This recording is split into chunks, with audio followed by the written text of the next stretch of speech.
Siapa yang bisa menolong anak yang kasihan ini? Dia terperangkap di dalam beberapa ton semen. Tidak boleh bergerak.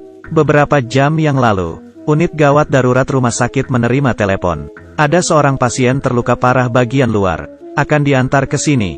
Para dokter datang ke ruang pasien dan melihat. Tertegun. Ini bukan luka luar yang sederhana. Di dalam semen yang beratnya beberapa ton seorang anak lelaki terperangkap. Oh Tuhan! Astaga! Anak lelaki menangis meminta tolong dokter menyelamatkannya. Dan di luar kamar pasien, yang mengantarnya ke RS adalah 4 temannya. Berkata sambil bercanda, sama sekali tidak menyadari masalah yang begitu serius. Karena merekalah anak lelaki terhasut dan melompat ke semen. Dokter berkata keadaan anak lelaki sangat berbahaya, bahkan mengancam nyawanya. Tapi mereka tidak peduli. Dia bukan teman kami. Kami berempat baru teman baik. Tapi dia sama sekali bukan teman kita. Tidak ada yang memaksanya berbuat begitu. Kamu berbicara seperti kita telah berbuat kesalahan. Dokter tak berdaya menghadapi pasien yang spesial ini. Dokter yang jenius di RS juga kehilangan akal. Ada yang menyarankan memakai bahan peledak. Tapi cara ini resikonya besar. Kalau tidak hati-hati, anak lelaki bisa kehilangan nyawa. Dokter jenius menghibur anak lelaki. Dia akan berusaha menyelamatkannya. Dan dalam waktu bersamaan mengabarkan berita buruk. Semen di tubuh anak lelaki akan menghisap kelembapan dari tubuhnya. Ingin hidup? Simpan air matamu. Jangan menangis. Kamu adalah laki-laki. Kamu pasti bisa. Emosi anak lelaki akhirnya stabil. Para dokter bekerja beberapa tahun lamanya. Tidak pernah menemukan operasi yang begitu aneh. Semua memulai diskusi yang intens. Ada yang bilang semen sedang menyusut. Kalau tidak operasi, kedua kaki dan tangan anak itu tidak terselamatkan. Ada juga yang bilang, tidak ada kedua kaki tangan masih bisa hidup. Tapi alkali di dalam semen sedang perlahan menggerogoti kulitnya. Kalau semen tidak dihancurkan, anak lelaki akan tersiksa sampai mati. Tapi sekali semen dihancurkan, sirkulasi di dalam tidak seimbang. Zat beracun memasuki jantung. Akibatnya sungguh mengerikan. Setelah berdebat selama 1 jam, ketua tidak tahan dan memotong mereka. Lamanya anak lelaki terperangkap. Sudah melewati 4 jam. Waktunya tidak banyak. Harus segera memulai operasi. Para dokter menjadi tukang semen. Di atas tubuh anak lelaki tidak berhenti mengetok. Semen bagian atas dengan cepat telah dikeluarkan. Demi mencegah kulit terbakar, tak hentinya menuang cuka ke tubuhnya. Anak lelaki baru menyadari, kondisinya sangat gawat.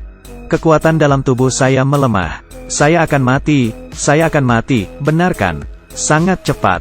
Tangan kanan lepas dari bahaya. Untung masih bisa bergerak. Para dokter tidak menyiakan-nyiakan 1 detik pun. Anak lelaki juga tidak berdiam diri. Dia berkata tahun ini dia 19 tahun. Demi menarik perhatian si cantik Lola. Ditambah hasutan teman, dia pun melompat ke semen, membuktikan dirinya berani. Dan beberapa jam yang lalu, Lola masih saja menertawakannya. Anak lelaki baru menyadari, apa yang dilakukannya semua adalah lelucon. Saya demi mendapatkan hati seorang gadis, mati di dalam semen ini. Saya adalah pecundang. Dokter berusaha menghiburnya. Emosinya baru perlahan stabil. Semen di tubuhnya semakin sedikit. Tapi setiap mengambil 1 potong, bengkak di bagian kaki semakin parah. Dokter hanya bisa memasukkan darah di bagian kaki. Menurunkan tekanan. Pekerjaan mengetok dengan lancar. Berlangsung beberapa jam. Tapi naluri dokter jenius mengatakan, tidak benar. Pasti ada yang terlewatkan. Sesuatu. Kita telah mengabaikan sesuatu. Cangkir tiba-tiba terjatuh. Dokter baru sadar. Kandung kemihnya. Demi mencegah anak lelaki kekurangan air, mereka tak hentinya dalam 4 jam. Terus memberikan air untuknya. Kalau tidak dikeluarkan, kandung kemih anak itu bisa meledak kapan saja. Dokter segera memasang selang. Tapi saat itu anak lelaki tidak memikirkan hal ini. Dia hanya ingin bertemu Lola. Ini adalah motivasinya untuk hidup. Dokter segera mencarinya. Mengetahui nyawa anak lelaki terancam, Lola baru mengakui. Dia dan anak lelaki memiliki hubungan tidak jelas. Hanya karena dia gengsi, tidak ingin mengakui kepada temannya. Dia punya seorang pacar yang lemah. Karena itulah, anak lelaki baru melompat ke bak semen. Membuktikan dirinya adalah seorang lelaki kuat. Meskipun tahu keadaan anak lelaki parah, tapi teman-teman bergunjing di belakang. Lola menolak membantu anak lelaki. Dokter pergi dengan kecewa. Sekarang yang paling penting adalah menyelamatkan orang, dan bukan gengsimu yang konyol itu. Setelah dokter berusaha menyelamatkan, di tubuh anak lelaki hanya tersisa potongan terakhir semen. Tapi ini yang paling berbahaya. Melihat wajah para dokter yang serius, anak lelaki panik. Dokter jenius memberitahunya, saat potongan terakhir dipindahkan, zat beracun mungkin bisa melalui darah, memasuki jantung. Anak lelaki akan mengalami syok. Tapi dokter akan berusaha, kalau melihat suatu cahaya yang hangat, jangan masuk ke dalam. Kalau tidak, potongan terakhir semen dipindahkan. Anak lelaki benar-benar pingsan. Operasi awalnya sangat lancar. Tiba-tiba, di bawah pertolongan dokter, operasi berhasil. Kali ini, Lola memberanikan diri, datang ke sisi anak lelaki. Percaya dengan adanya kehangatan cinta, anak lelaki pasti bisa melewati bahaya.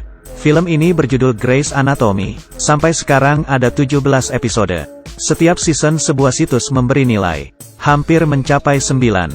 Setelah melewati hal ini, anak lelaki akan memahami sebuah kebenaran, yaitu jangan terlalu mempedulikan pandangan orang lain, karena kamu selamanya tidak bisa menyenangkan semua orang.